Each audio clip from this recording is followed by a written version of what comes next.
A todos, bueno, soy Francisco Gallo, director de la Fundación Cultural Hispano-Brasileña, y es un placer daros la bienvenida a la presentación de esta 10ª edición de Novocine. Nada más y nada menos, son 10 años ya de servicio al cine brasileño.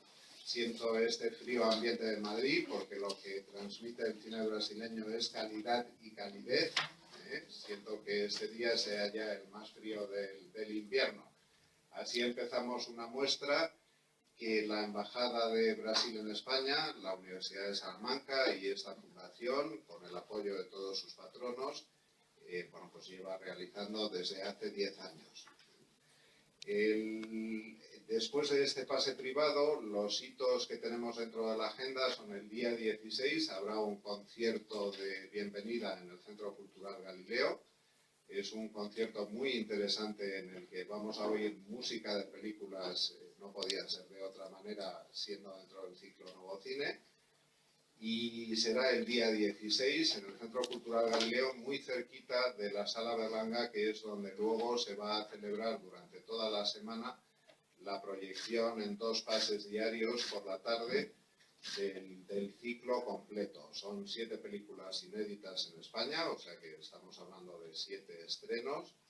Y bueno, creo que os lo vais a apreciar y que realmente pues os va a satisfacer. En la presentación del día de hoy lo que tenemos es un pase anticipado para la prensa de la película que va a ser Nice, el corazón de la locura, que va a ser la que inaugure la muestra el día 17 en el Palacio de la Prensa. Y nos acompaña, y le voy a dar la palabra rápidamente a Adriana Cursino, que es investigadora, profesora y documentalista. Lleva más de 15 años en la producción de contenidos documentales para televisión y cine. Y pues ha trabajado con directores como Eduardo Coutinho, que es el referente básico del documental mundial, porque no es solamente un referente del documental brasileño. Celito Viana, Eduardo Escoel, María Augusta Ramos, y ella misma ha dirigido varios documentales. El último que tuve la ocasión y la suerte de poder asistir a su estreno fue El viaje a Yerisá, que se estrenó en la Filmoteca en Madrid, en Matadero.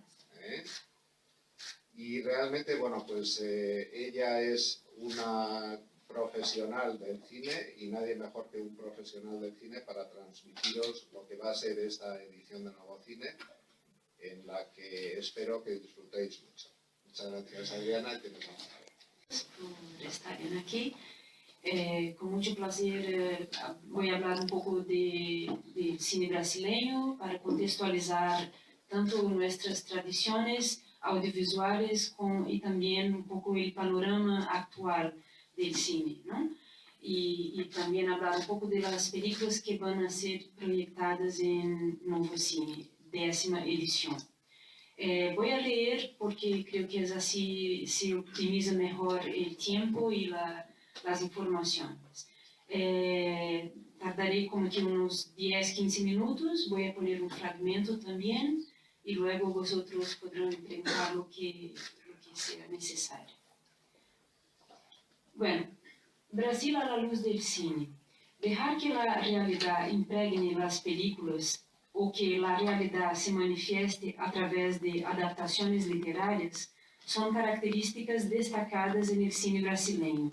Cine y literatura empiezan a dialogar desde fines del siglo XIX, cuando el cine naciente se apoya en la literatura para buscar inspiración y un sello artístico.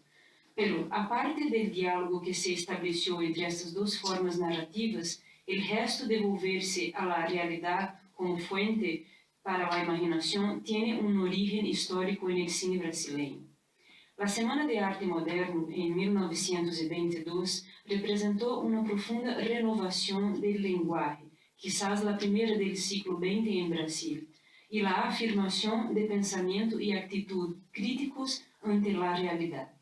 Según el crítico brasileño José Carlos Avelar, la literatura ya en los años 30 tenía representatividad cultural como no la tenía el cine aún en la década de 50.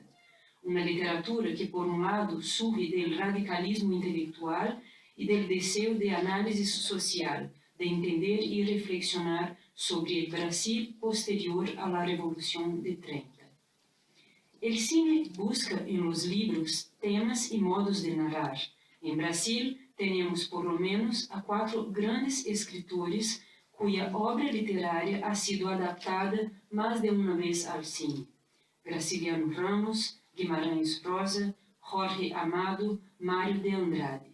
E 2 milagros, por assim dizer, en el cine, citando a autora Ivana Bentes, que são Vidas Secas, dirigida em 63 por Nelson Pereira dos Santos, adaptação do livro homônimo publicado por Graciliano Ramos em 1938, e Macunaíma, dirigida em 69 por Joaquim Pedro de Andrade, uma adaptação do livro homônimo de Mário de Andrade.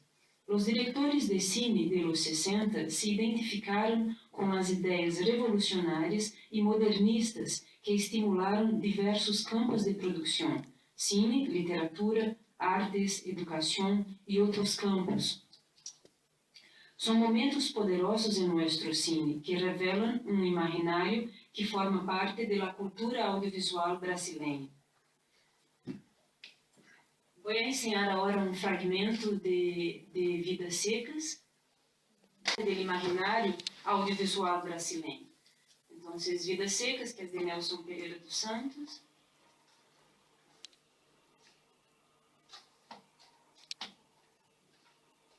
De la realidade, uma imagem absolutamente nova, não, na estética brasileira.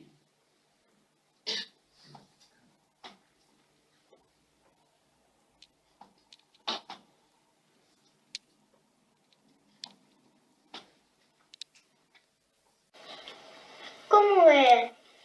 Nós vamos para onde?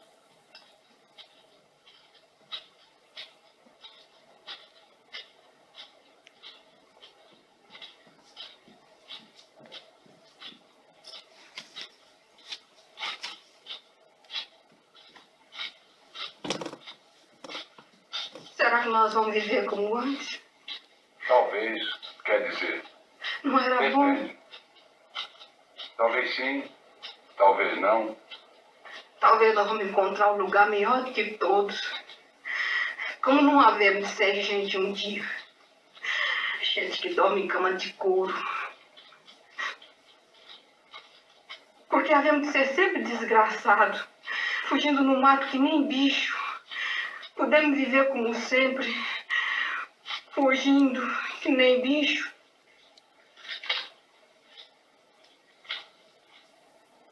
Será deles. Um pouco mais eles botam couro. Aí já vão poder vaquejar. Oh, gente, que ideia. Nossa Senhora que livre eles dessa desgraça. Imagem, não é assim uma obra produzida nos 30, ou seja, fruto deste momento que comentava de um surgimento de um pensamento crítico brasileiro, não? Então, é uma base que surge e que genera um tipo de literatura e que posteriormente genera um tipo de cine que forma parte de nossa tradição cinematográfica e de um pensamento crítico que expande o cine e a arte em geral. Segundo Nelson Pereira dos Santos, em la falta de um cine dirigido a questões populares, a literatura brasileira era um exemplo que estimularia a los nuevos directores. Lo que se planteou foi algo mais grande que qualquer outra coisa comparável a uma linha de produção de películas adaptadas de obras literárias. Se criou uma interlocução permanente, um desafio mútuo e potente. Para velar lo que la película Vidas Secas tiene del libro Vidas Secas, não é lo que a obra de Graciliano Ramos provocou en el imaginario del lector Nelson, sino principalmente el estímulo generador de la obra, ou, en outras palavras, la fuerza de la realidad que inspirou a los autores, tal como sucede en la produção contemporânea.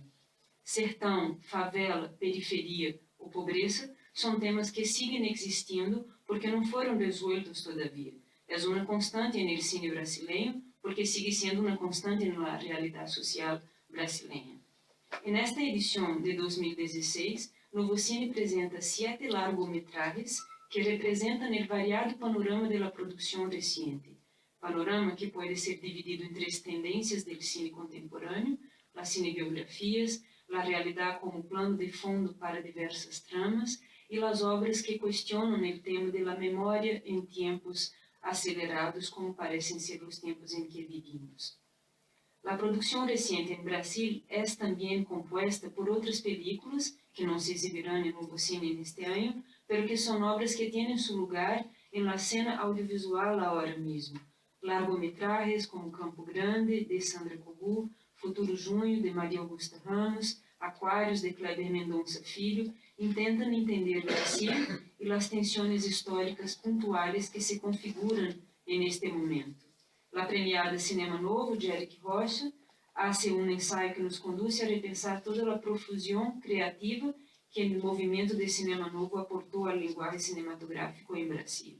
Há que destacar também a qualidade da recente produção em Ceará, representada em obras como Charizard, de Leonardo Moura Mateus, ou Estrada para Ítaca, de Pedro Diógenes, Guto Parente, Luiz e Ricardo Preti.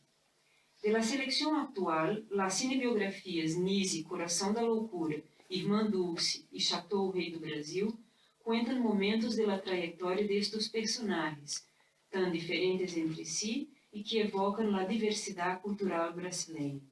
É também uma maneira de entender a realidade brasileira. Nise da Silveira foi uma mulher revolucionária, adelantada a seu tempo e conectada com transformações profundas de sua época, tão profundas que aún ressoam na atualidade, devido ao lugar amplo ou restringido que o pensamento humanista ocupa como contraponto a outras correntes de pensamento. Como ela mesma dizia, há 10.000 modos de ocupar-se da vida e de pertencer a tu época. Tal afirmação nos invita a tomar uma posição ou pensar sobre nosso lugar no mundo. A contribuição política e social de Nise da Silveira expande seu campo profissional e se conecta com o arte e com a sociedade a partir de vínculos, entre outros, com personagens contemporâneos a ela, como o crítico de arte Mário Pedrosa, figura fundamental no pensamento crítico brasileiro modernista, autor de ideias que mobilizaram a toda uma geração e reorientaram a reflexão sobre a arte em Brasil e América Latina. Irmã Dulce nos remite à religiosidade brasileira através do delicado retrato desta ativista humanitária que dedicou sua vida a socorrer pobres e necessitados. Assim como Nise, Irmã Dulce transciende a seus trabalhos junto à congregação de la que formava parte para ganhar notoriedade por suas obras de caridade, propagando o amor como único mandamento. Chateau trata de outro grande personagem de nossa história, o magnate de las comunicações, Assis Chateaubriand, pero também é um estudo sobre o que pode ocorrer no processo de produção e rodaje de uma película, já que foi finalizada 20 anos depois de seu início. As cinebiografias são uma tendência no cine contemporâneo, por mencionar algumas recentes, Miles Ahead, sobre Miles Davis, Pasolini, Elvis e Nixon, enfim. O distanciamento del hecho genera uma revisão de vida, uma reflexão sobre como alguns gestos e atitudes entram em la história e em la memória. O tema de la memória é um tema apreciado no presente. Os largometragens O Vendedor de Passados e Para Minha Amada Morta, cada um a seu modo, entablam a tarefa de repensar o mundo, polifacético, impossível de ser definido de uma sola maneira e com capacidade para produzir miradas diversas. Retomando materiais de artigo, imagens existentes, os personagens que estabelecem uma indagação respeito à memória perguntam: qual é minha origem? Por que o passado não pode falar? E a ausência de respostas en el desejo de criar outra origem para si mesmo, o passado é produzido a partir de um vasto material de artigo, reinventado e vendido em vendedor de passados. Em Para Minha Amada Morta, o choque de um acontecimento aporta um tono denso, a la imagen y a la narrativa. La fuerza que genera el silencio de las imágenes de viejas cintas VHS es lo que impulsa el personaje en su soledad, a la aceptación de la imposibilidad de comunicarse, a la tensión de acatar el pasado y crear una nueva memoria. La búsqueda en la realidad de temas para sus historias, este tipo de cine, guiado por una curiosidad de entender mejor el Brasil, tiene una denominación de origen, que se encuentra en Cinema Novo, movimento de renovação del lenguaje ocorrido entre los 50 y 60, el más importante en la historia del cine brasileño. Así vemos en Jonas una historia de amor que se desarrolla al mismo tiempo en que se construye muy armónicamente un tejido social en la trama. Una forma de ver el Brasil actual, de dar visibilidad a la fuerza de la realidad social que urge y marca el modo de vivir y los sentimientos de todos. Un homem só mezcla principalmente los géneros de comédia y ficción científica con situaciones cotidianas, para contar la historia de un hombre insatisfecho con su vida que decide hacer una copia de sí mismo. Crear un doble como solución inmediata para evitar la confrontación es uno de los temas sobre los que la película hace reflexionar al espectador. Hay aún en este año, más allá de la muestra de filmes, la sesión académica 2016, que tiene como objetivo crear diálogo entre las películas de ahora, una especie de cuerpo a cuerpo con los filmes, una investigación estética y teórica, como decía Avelar, para difundir aquí la cinematografía brasileña, dándole su debida importancia. En este año se inicia la alianza con el Departamento de Periodismo y Comunicación Audiovisual de la Universidad Carlos III de Madrid. La sesión académica es un espacio de reflexión para pensar Brasil a la luz del cine. El ecletismo de la selección de las películas quizás sea el estilo y punto alto de Novo Cine, que en este año realiza su 10ª edición. La variedad de los largometrajes que presenta cada año nos permite tener un contacto amplio con la producción brasileña contemporánea. De cada estilo o género derivan obras con determinados trazos estéticos y narrativos. Estas obras nos conectan con la multiplicidad de nuestra cultura, de dimensiones continentales o con el multiculturalismo tropical, para usar una expresión del escritor Robert Stan. Para intentar compreender, reflexionar y soñar. En suma, el cine es un fenómeno plural, interdisciplinar, multicultural y es en este contexto en que la muestra Novo Cine, 10ª edición, viene afirmando su lugar y su contribución en la promoción del cine brasileño en España. En el debate académico o en la generosa oferta al público en general del placer de dar alas a su imaginación. Es importante para comprender mejor el cine brasileño o las bases de nuestra producción cultural, conocer un poco el suelo que forma esa estética. Las películas de carácter más comercial se apartan muchas veces de una indagación más crítica sobre Brasil, pero aún así traen un retrato de nuestra sociedad. Y entre las películas presentadas en este año, en Novo Cine, por más que sean obras donde el aspecto comercial se nota mucho, está un poco en primer plano, son películas que, como la de Roberto Berlini, Nise no Coração da Loucura, intentan entender nuestra cultura a través de personajes como Nise da Silveira.